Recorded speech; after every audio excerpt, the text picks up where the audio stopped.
1세기 때 가장 뛰어난 복음 전도자는 사도 바울입니다. 사도 바울이 철학과 예술의 도시라고 하는 아레오바구에서 열심히 복음을 전했어요. 설교했어요. 그런데 결과는 실패였어요. 오히려 그 사람들의 조롱을 받았습니다. 철학적으로, 논리적으로, 이성적으로 그들을 대했는데 논쟁만 일어나고 다툼만 일어나고 조롱만 받았어요. 그리고 그때 이가 깨달았어요. 그리고 그 고백이 고린도전서 1장 18절에 있는 말씀입니다. 십자가의 도가 멸망하는 자들에게는 미련한 것이요 구원을 얻는 우리에게는 하나님의 능력이라, 이렇게 고백되어졌어요. 십자가의 도가 예수님 믿지 않는 사람들에게는 여전히 미련한 것이지만 우리에게 있어서는 하나님의 능력이 되는 줄 믿습니다. 십자가로만 우리를 구원하시겠다는 거예요. 물론 성경에서 말씀하시는 십자가는 이렇게 앞에 새겨져 있는 이 십자가를 말씀하는 게 아니에요. 십자가 사건을 말씀하는 거예요.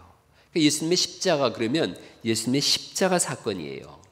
마태복음 오늘 27장을 읽었는데 27장 1절 2절을 같이 한번 읽어보실까요? 27장 1절 2절 같이 읽어보시죠. 시작. 새벽에 모든 대제사장과 백성의 장로들이 예수를 죽이려고 함께 의논하고 결박하여 끌고 가서 총독 빌라도에게 넘겨주니라, 이렇게 말씀하세요.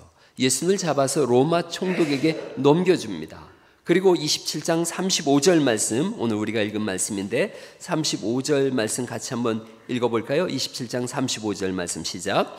그들이 예수를 십자가에 못 박은 후에 그 옷을 제비 뽑아 나누고, 이렇게 말씀하세요.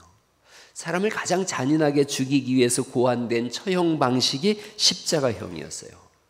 예수님을 거기에 매다는데 예수님이 무슨 죄가 있는가? 27장 다시 한번 19절 말씀을 보실까요?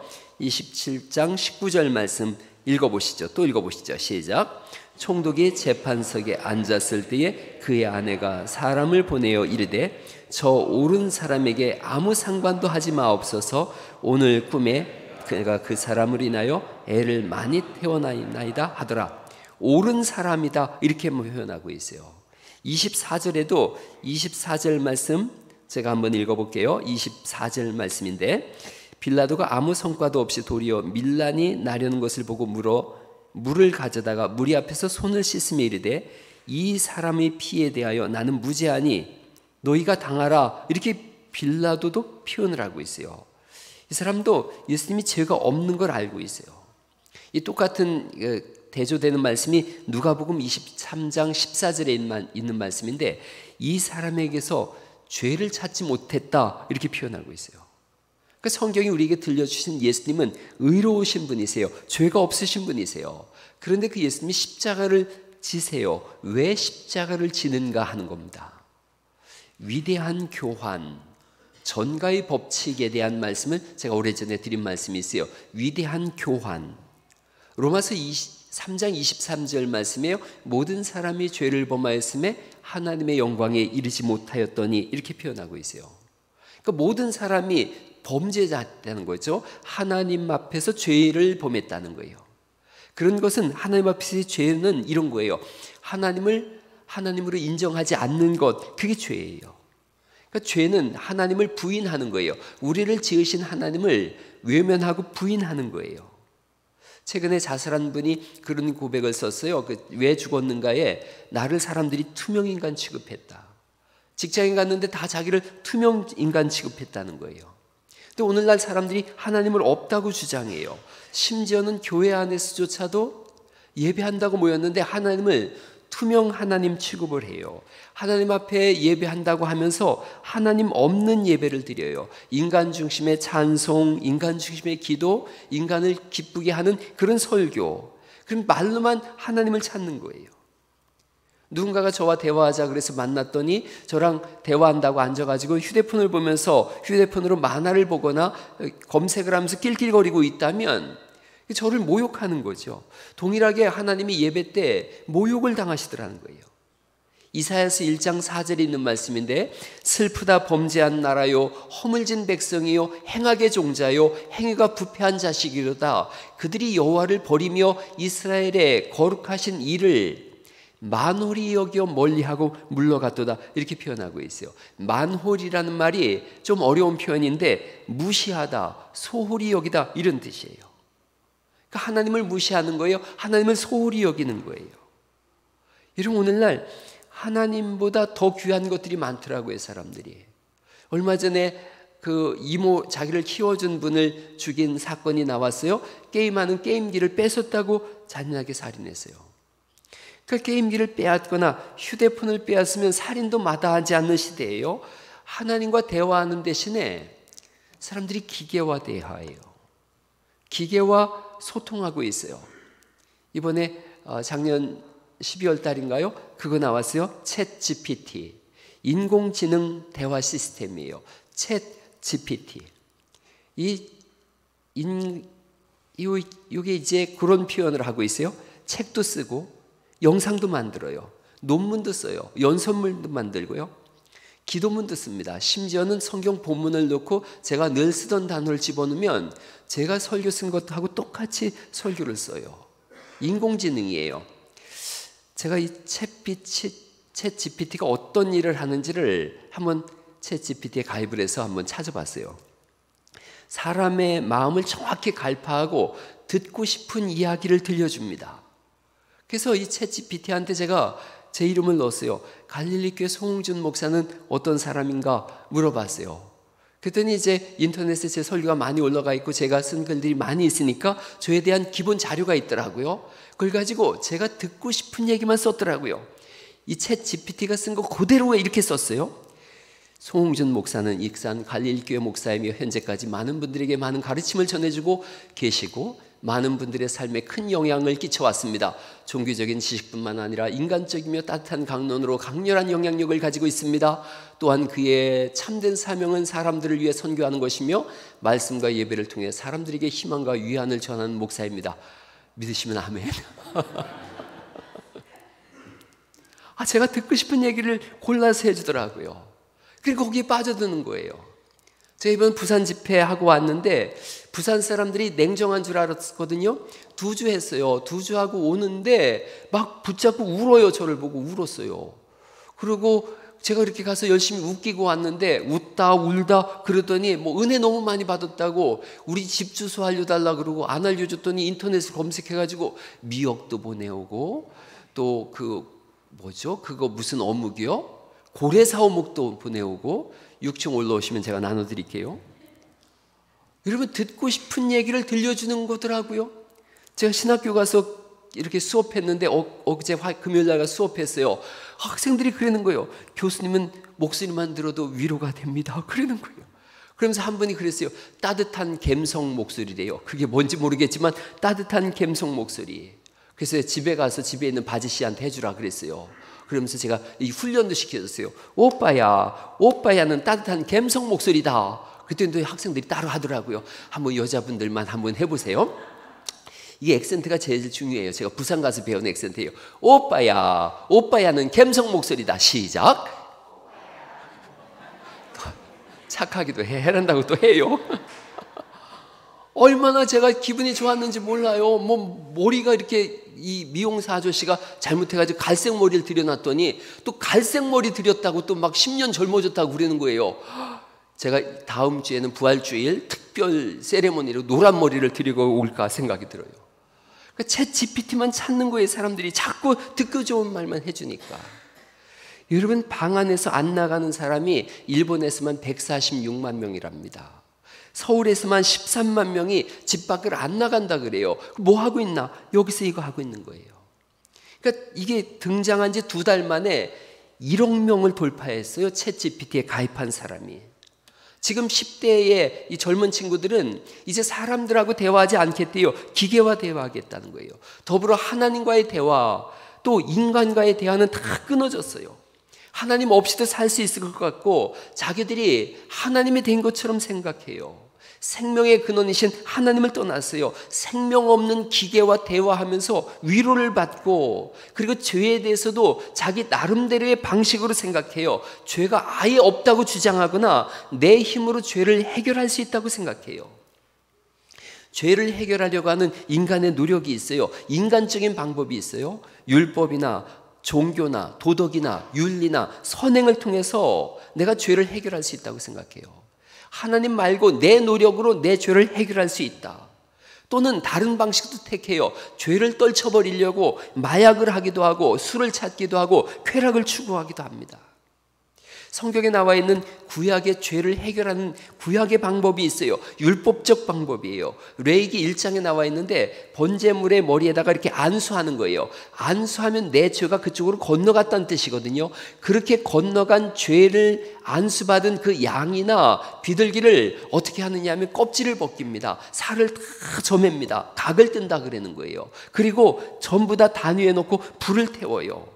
새 같은 경우는 머리를 이렇게 비틀어서 머리를 끊어버립니다. 그게 내 죄를 처리하는 방식이었어요. 내 죄를 짊어진 양이나 새는 비참한 죽음을 당했던 거죠. 이건 이런 뜻입니다. 만약에 우리가 우리의 죄를 해결하지 못하면 그 양의 각을 뜨고 껍질을 벗기고 불에 태워 죽이듯이 우리가 그런 죽음을 당할 거라는 것을 이렇게 보여주고 있는 사건이에요. 새의 머리를 비틀어서 끊어버리듯이 우리의 죄가 해결되지 않으면 그런 처참한 죽음이 있을 거다라는 것을 성경이 구약 성경을 통해서 말씀해 주고 있어요. 예수님은 지옥에 대해서 실제적으로 말씀하고 있어요. 거기는 구더기도 죽지 않는다. 그리고 구더기가 사람을 파먹을 거라는 거예요. 불도 꺼지지 않는다. 사람들이 다 소금에 절여지듯이 불에 절여질 것이다 라고 마가복음 9장에서 예수님은 지옥의 실상에 대해서 말씀하고 있어요. 구약의 방식은 짐승이 내 죄를 대신 짊어지는 거예요. 그렇게 함으로써 내 죄가 해결된다고 생각했어요. 신약의 방법은 달라요. 복음은 뭐냐? 십자가 사건이에요. 도덕적으로 살고 윤리적으로 살면 될 줄 알았거든요. 구약처럼 양을 잡거나 소를 잡으면 내 죄가 그렇게 건너갈 거라고 생각했어요. 그런데 히브리서 10장 4절 말씀에 황소와 염소의 피가 능히 죄를 없이 하지 못한다라고 말씀하고 있고, 히브리서 9장 11절 말씀인데 같이 한번 읽어보시죠. 시작. 제사장마다 매일 서서 섬기며 자주 같은 제사를 드리되 이 제사는 언제나 죄를 없게 하지 못하거니와 오직 그리스도는 죄를 위하여 한 영원한 제사를 드리시고 하나님 우편에 앉으사, 이렇게 말씀하세요. 구약의 제사장들이 매일 서서 양을 잡고 소를 잡고 새의 머리를 비틀어서 불에 태워 죽인다고 해도 우리의 죄는 없어지지 않더라는 거예요. 사람이 지은 죄는 그 사람이 대신 갚을 수밖에 없다라는 것이 하나님의 방식이에요. 그래서 예수님이, 하나님의 아들이신 예수님이 인간의 몸을 입고 이 땅에 오세요. 우리의 죄를 대신 짊어지시고 십자가에서 죽으세요. 금요일 날 아침 9시경에 골고다 언덕 위에서 십자가에 두 손과 두 발이 매달려서 죽으시는 역사적 사건이 실제로 일어납니다. 로마의 군병이 창으로다가 예수님의 옆구리를 찔러서 피와 물이 다 흘러내시고 다 쏟아내시고 죽으셔요.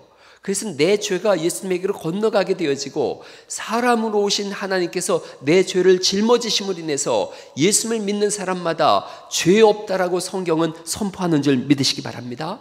이것을 십자가 사건이라고 말씀드리는 거예요. 우리가 예수님을 믿는다, 예수님의 십자가를 바라본다는 것은 이렇게 새겨진 십자가의 사건이 아니에요. 이 십자가를 말하는 게 아니에요. 목에 건 십자가를 달았다고 구원받는 게 아니라 이 십자가 사건을 이해하는 거예요.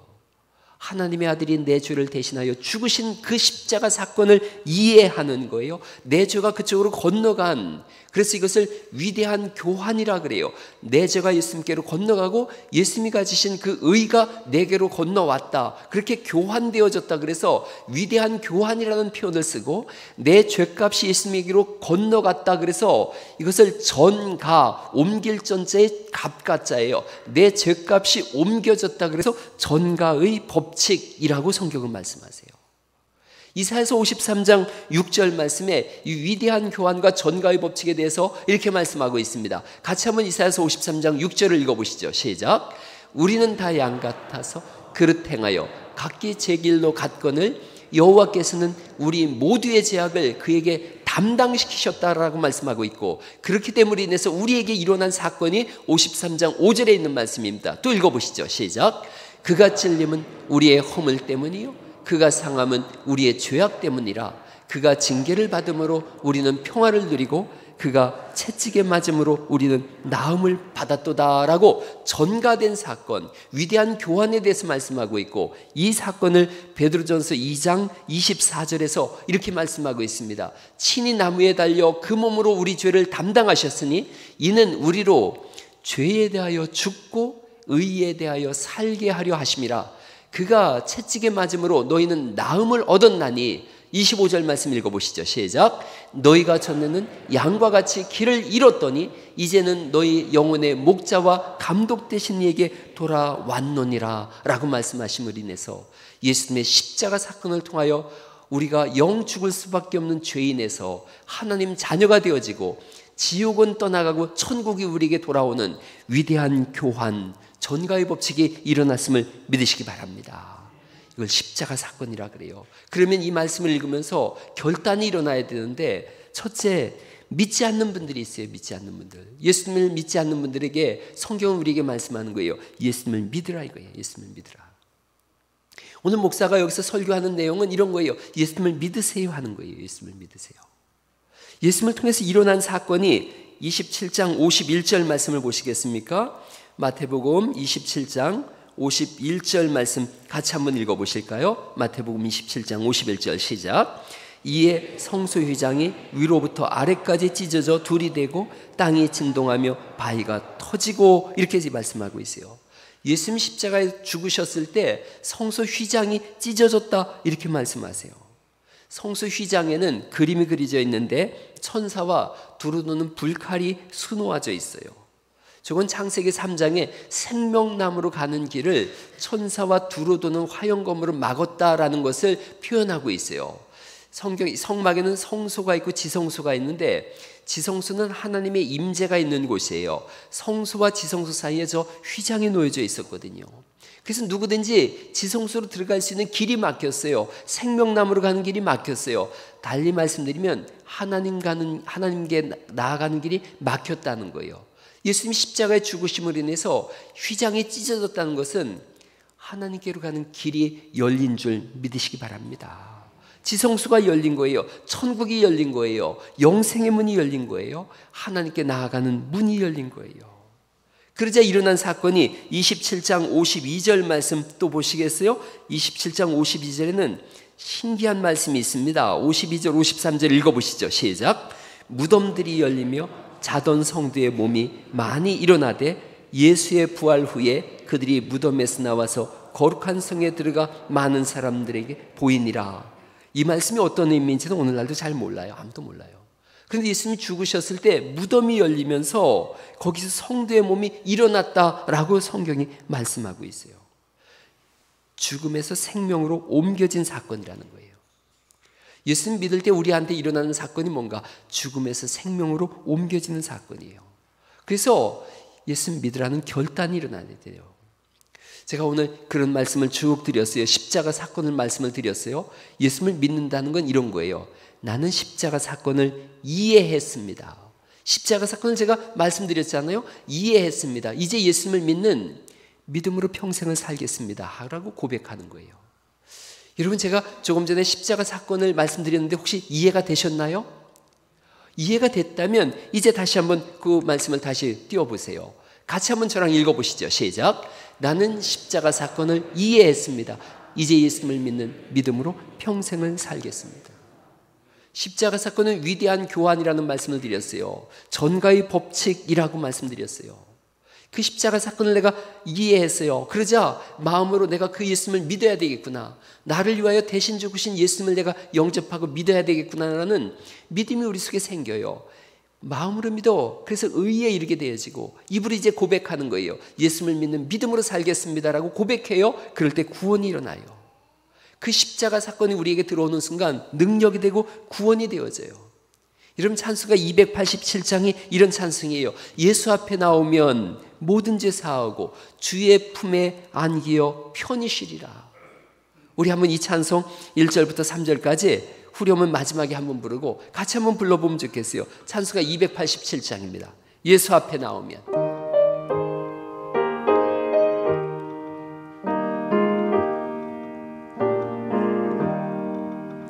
예수 앞에 나오면 회사함 받으며 주의 품에 안기어 편히쉬리.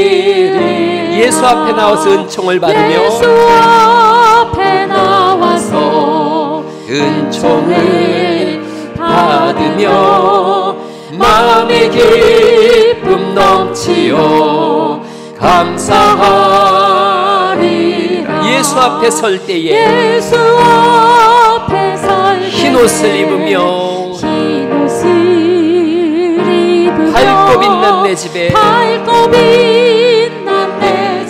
길이 살리라. 우리 큰 소리로 한번 고백해봐요. 우리 주만 믿으며 우리 주만 믿으면 모두 구원 얻으며 영생 복락 멸류관 확실히 받겠네. 할렐루야. 무덤이 열렸어요. 덮고 있던 모든 무덤들이 다 열렸어요. 저주와 병든 육신과 상한 심령으로 무덤에 갇혀 있었는데 예수님 안에서 무덤이 열리면서 자유하게 된 줄 믿습니다. 종살이하던 이스라엘 사람들이 출애굽하듯이 이집트에 나와서 가나안을 가듯이 무덤에서 나와서 거룩한 성으로 들어가는 거예요. 지옥을 벗어나서 천국으로 옮겨지는 거예요. 우리 주만 믿으면 모두 구원 얻으며 영생복락 멸류관 확실히 받는 줄 믿습니다. 이것이 기독교의 진리예요. 진짜 예수님을 믿는 이유가 여기에 있어요. 바울이 아테네에서 그렇게 뛰어난 언변을 가지고 복음을 전했는데, 그렇게 설교했는데 열매를 맺지 못했어요. 바로 그 시간에 사도 바울이 고백합니다. 고린도전서 2장 1절에 있는 말씀인데, 형제들아 내가 너희에게 나아가 하나님의 증거를 전할 때에 말과 지혜의 아름다운 것으로 아니하였나니, 즉 내가 철학이나 윤리나 도덕으로 얘기하지 않고, 그리고 2절 말씀 같이 한번 읽어보시죠. 시작. 내가 너희 중에서 예수 그리스도와 그가 십자가에 못 박히신 것 외에는 아무것도 알지 아니하기로 작정하였습니다. 다시 십자가를 부여잡고 일어나는 거예요. 교회 중심은 사실은 사람이 아니에요. 2000년 전에 우리를 살리시려고 대신 십자가를 지신 하나님의 아들 예수 그리스도, 그분이 교회의 중심인 줄 믿습니다. 오래전에 제가 피보팅에 대한 말씀을 드렸어요. 농구할 때 쓰는 기술인데요, 한쪽 발을 딱 붙이고 다른 발을 막 움직이면서 기술을 쓰는 것, 그게 피보팅이라 그래요. 한쪽 발을 딱 붙이는 거예요.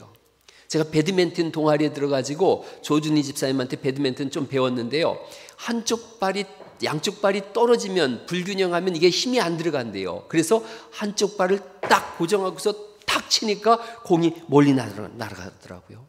탁구도 마찬가지예요. 발의 중심이 빗나가면 아무리 잘 쳐도 공이 어긋나더라고요. 파워가 실리지 않아요. 축구할 때도 여러분 한쪽 발을 강하게 붙이고서 차면 공이 힘있게 나가요. 노래도 제가 배우지 않습니까? 노래할 때 제 아내가 그런 얘기 하더라고요. 두 다리가 이렇게 땅에 뿌리가 잠기듯이 이렇게 심겨졌다라 생각하고 단단히 이렇게 발에 힘을 주고서 찬송을 해야 된다 그래요. 그렇게 단단하게 심는 게 뭐냐? 그게 피보팅이에요. 여러분, 인생의 피보팅은 예수님인 줄 믿으시기 바랍니다. 예수 그리스도 안에서 모든 것들이 진행되어지고 새로운 소망을 품고 진행되어져야지, 피보팅이 무너지면 다 무너져요. 반석 위에 지은 집을 성경이 말씀하고 있어요. 피봇이 제대로 된 집이에요. 모래 위에 지은 집이 뭐냐? 피봇이 제대로 되지 않은 집이에요. 그 피봇이 뭔가, 중심이 뭔가, 축은 뭔가, 예수님의 십자가 사건인 줄 믿습니다. 축에서 떨어지면 교회가 아니에요. 그 축에서 떨어지는 순간 이단이 되어지고 지옥에 떨어지더라는 거죠. 수레바퀴 예화라는 걸 여러분 들어보신 적이 있나요? 수레바퀴 예화가 예수님 중심이 없으면 모든 것이 헛일이라는 거예요. 이런 그림이에요. 그리스도가 중심에 있어요.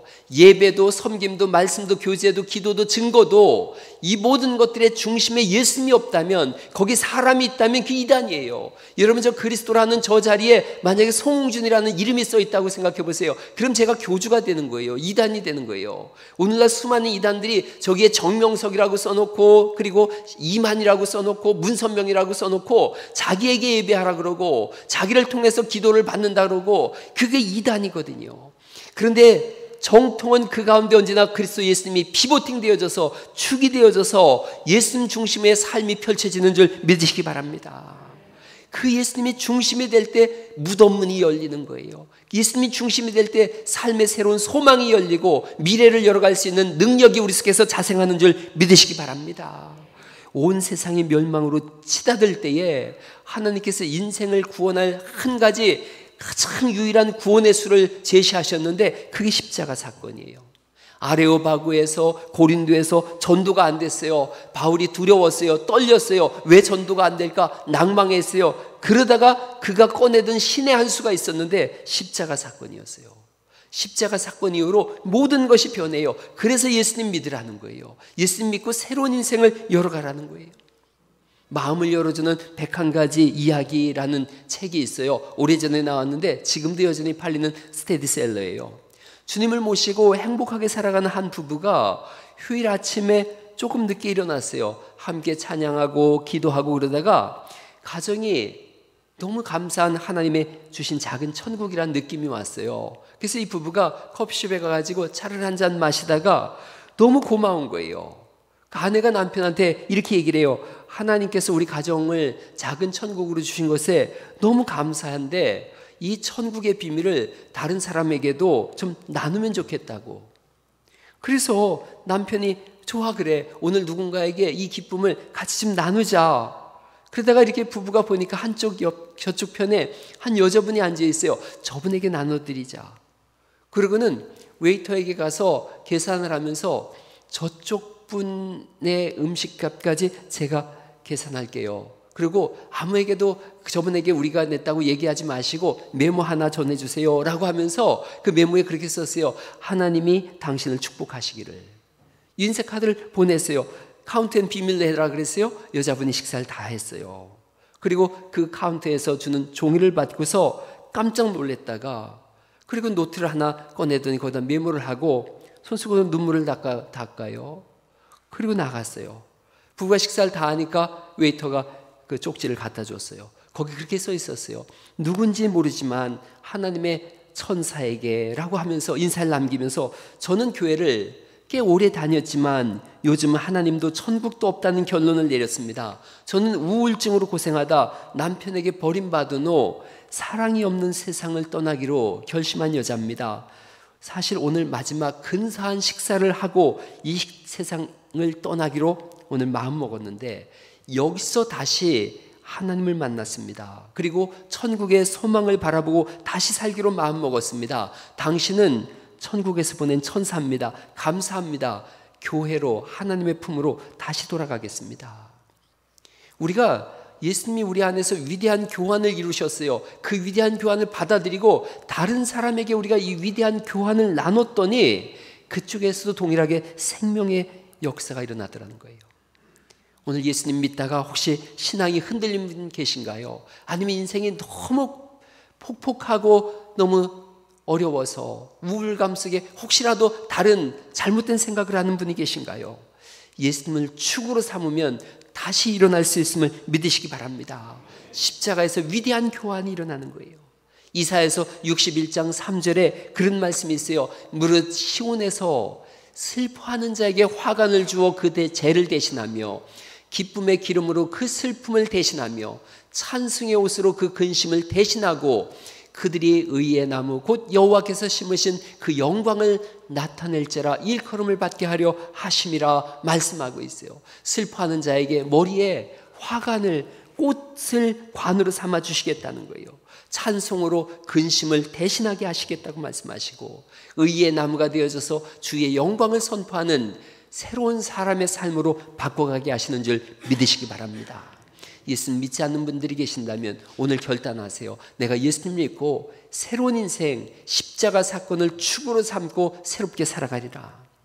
두 번째는 예수님 믿는 분들이에요. 믿는 분들에게는 십자가 지는 삶을 다시 시작하라는 거예요. 십자가 지는 삶을 시작하세요. 27장 32절에 구레네 사람 시몬이 십자가를 지는 사건이 나와요.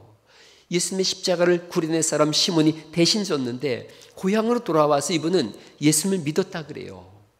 고향으로 그때는 잘 몰랐는데 고향으로 돌아와서 자기 어깨로 예수님의 십자가를 졌거든요. 예수님을 믿었어요. 세월이 지났어요. 예수님 승천하시고 30년이 지났는데 시몬의 두 아들 이름이 성경에 나옵니다. 알렉산더와 루포예요. 초대교회의 지도자들이 되어졌어요. 사도 바울과 함께 복음을 증거하는데 가장 위대한 지도자가 되어졌어요. 그래서 사도 바울이 편지를 쓸 때 알렉산더와 루포의 어머니는 내 어머니다라고 표현을 써요. 어머니란 표현은 극존칭이에요. 이 사람 시몬이 십자가를 졌더니 그 가정에 새로운 이야기가 써져요. 두 아들이 가장 위대한 그 당시 교회의 지도자가 되어지고, 시몬의 아내는 사도 바울이 나의 어머니입니다라고 하는 극존칭을 받는 새로운 가문의 이야기가 써져요. 현대인들은 신앙생활은 하지만 너무 똑똑해요. 그래서 예수님은 믿지만 십자가는 안 지려고 그래요. 십자가는, 신앙생활은 십자가 지는 삶인 줄 믿으시기 바랍니다. 마태복음 16장 24절에 누구든지 나를 따라오려거든 자기 십자가를 지고 나를 따를 것이다, 이렇게 말씀하세요. 십자가는 구원을 받은 우리에게 하나님의 능력이 되는데, 지금 혹시 무능력하다면, 신앙 성장이 없다면, 무너지고 있다면 사실은 예수님이 주신 십자가를 외면하고 있기 때문이 아닌가요? 충성과 헌신이 어느덧 사라지고 내 고집과 자아가 펄펄 뛰고 있다면 사실은 십자가를 벗어 던졌기 때문이에요. 십자가를 다시 지는 삶을 살아갈 수 있기를 간절히 축원합니다. 십자가 지는 게 무슨 엄청나게 거창한 거 아니에요. 작은 것부터 시작하는 거예요. 내일부터 교회 특별 새벽 기도해요. 작은 십자가 지는 거예요. 특별 새벽 기도에 나오는 거, 그 십자가 지는 일인 거예요. 내일부터 성경대학이 12주간 이제 시작되어져요. 그 십자가 지는 일인 거예요. 저렇게 2층에서 성경대학 열었는데, 저는 내일 이번에 성경대학은 5층 본당에서 했으면 좋겠어요. 2층에 30명이 안 들어가니까 여기 한 50명 이상 모여서 성경대학 열었으면 좋겠어요. 가만히 이렇게 보면요, 신앙생활 하는 분들 중에는 일 중독인 분들이 있어요. 그래서 신앙생활도 일 중독으로 일을 해요. 신앙생활을 해요. 교회에서 어떤 청소하자 그러면 나와서 열심히 몸이 부서져라 하고 청소도 하고 헌신도 하고 밥도 하고 다 하는데, 기도회 하자, 성경 공부하자 그러면 안 해요. 안 해요. 기도회도 성경 공부도 다 십자가 지는 일이에요.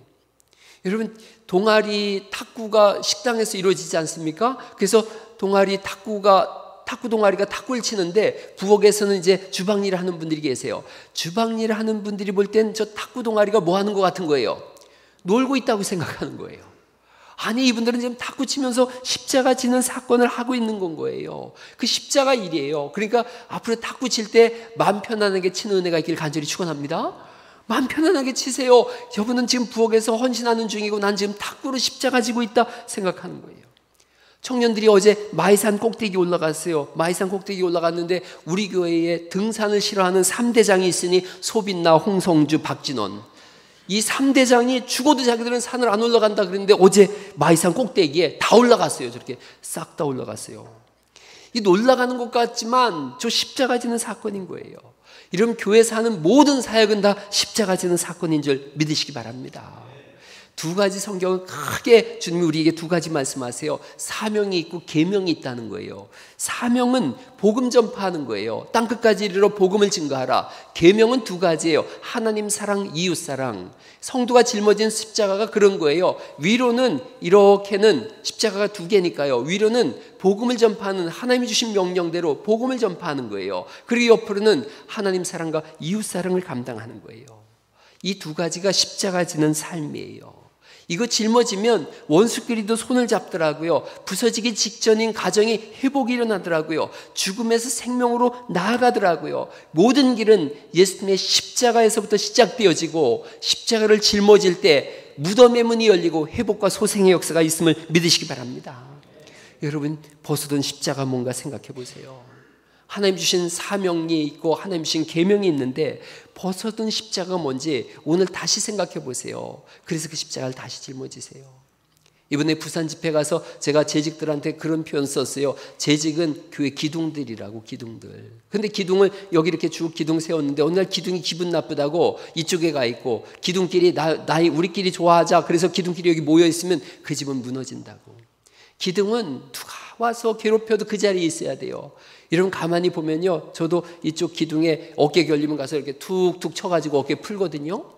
그 기둥이 그런 거에 쓰임이 받는 거예요. 우리 교회 직분자들이 기둥으로 서 있는 거예요. 그러면 사람들이 와서 툭툭 받아요. 받고 기분 나쁠 때 사람 때릴 수 없으니까 어딜 때려요?